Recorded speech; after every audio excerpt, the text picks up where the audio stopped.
గుంటూరులో ఎన్జీ రంగా వ్యవసాయ యూనివర్సిటీ శంకుస్థాపన తర్వాత ముఖ్యమంత్రి చంద్రబాబు మాట్లాడుతున్నారు. లైవ్ చూద్దాం. వ్యవసాయ యూనివర్సిటీ వైస్ ఛాన్సలర్ గారు, అదే మరిగా ఈ కార్యక్రమంలో ఉన్నటువంటి వ్యవసాయ శాఖ నిపుణులు, డిపార్ట్మెంట్ పెద్దలు అందరికీ నమస్కారాలు, అభినందనలు, శుభాభినందనలు. ఈరోజు మనం అందరం కూడా ఈ ల్యాంప్ ఫామ్లో ఆచార్య ఎన్జీ రంగా వ్యవసాయ విశ్వవిద్యాలయానికి ఫౌండేషన్ వేసుకున్నాం. ఇది చాలా ఉదాత్తమైన కార్యక్రమం, ఒక పవిత్రమైన కార్యక్రమం. ఎందుకంటే హైదరాబాద్లో అగ్రికల్చర్ యూనివర్సిటీ హైదరాబాద్ పోయిన తర్వాత దగ్గర అన్ని వ్యవస్థలు అక్కడ ఎస్టాబ్లిష్ చేసుకుని మళ్ళీ మనం మొదటి నుంచి ప్రారంభిస్తున్నాం. ఈ సందర్భంగా కేంద్ర మంత్రి గారు చెప్పినట్టు ఏదైతే విశ్వవిద్యాలయం కావాలన్నప్పుడు నేను ఒకటే చెప్పాను, మీరు ఇమీడియట్గా చెప్పండి, నెక్స్ట్ డే మేము ల్యాండ్ ఇస్తా ఉన్నాం. వారు లెటర్ రాసిన వెంటనే 500 ఎకరాలు ఈ ల్యాంప్ ఫామ్ నుంచి పూర్తిగా ల్యాండ్ ఇచ్చి ఈరోజు ఫౌండేషన్కు శ్రీకారం చుట్టామని చెప్పి కూడా నేను మీకు తెలియజేస్తున్నాను. అయితే ఈ సందర్భంగా ఈ అగ్రికల్చర్ యూనివర్సిటీ చూసినప్పుడు నేను వారిని ఒకటే కోరాను, ఒక సెంట్రల్ యూనివర్సిటీగా ఈ అగ్రికల్చర్ యూనివర్సిటీ ఎస్టాబ్లిష్ చేయాల్సిన అవసరం ఉంది. ఈరోజు ఆంధ్రప్రదేశ్ చూస్తే వ్యవసాయ రంగంలో చాలా ముందున్నాం. ఇప్పుడు కాదు, ఎప్పుడో కాటన్ గారు కట్టినటువంటి ఆ రోజు యొక్క ప్రాజెక్టుల వల్ల ఎక్కడికక్కడ ఈరోజు రాష్ట్రంలో అగ్రికల్చర్లో చాలా ముందుకున్నాం. ఈరోజు దేశానికి అన్నదాతగా ఈ ఆంధ్రప్రదేశ్ రైతాంగం నిలబడ్డారు. ఆ విషయం మనం గుర్తుపెట్టుకోవాల్సిన అవసరం ఉంది.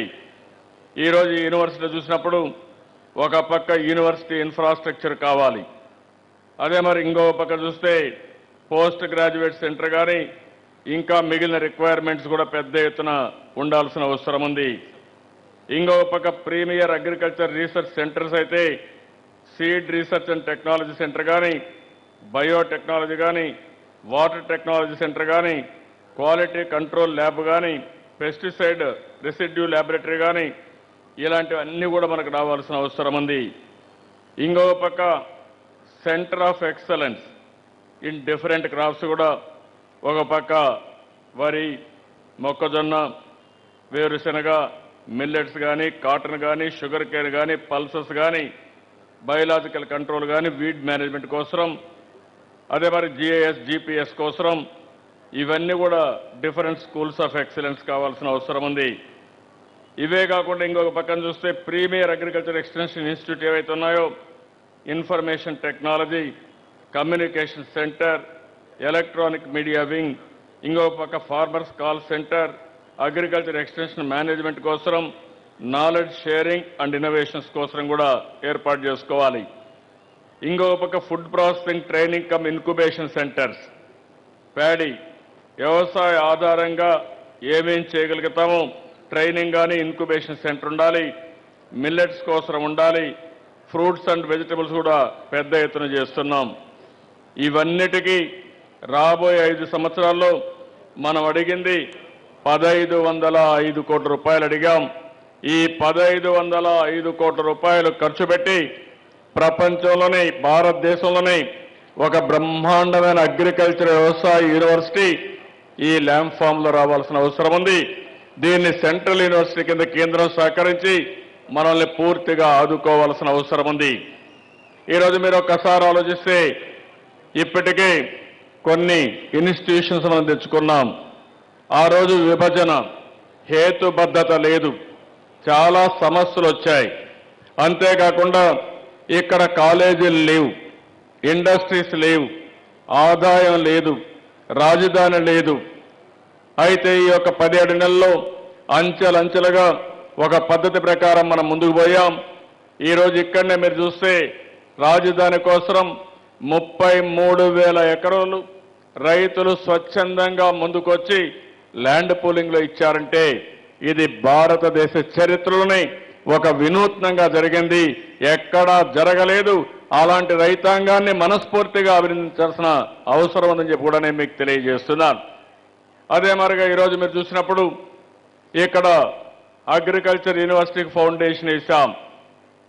రాబోయే నెలలో మంగళగిరిలో All India Institute of Medical సైన్స్కి మనం ఫౌండేషన్ వేసుకుంటున్నాం.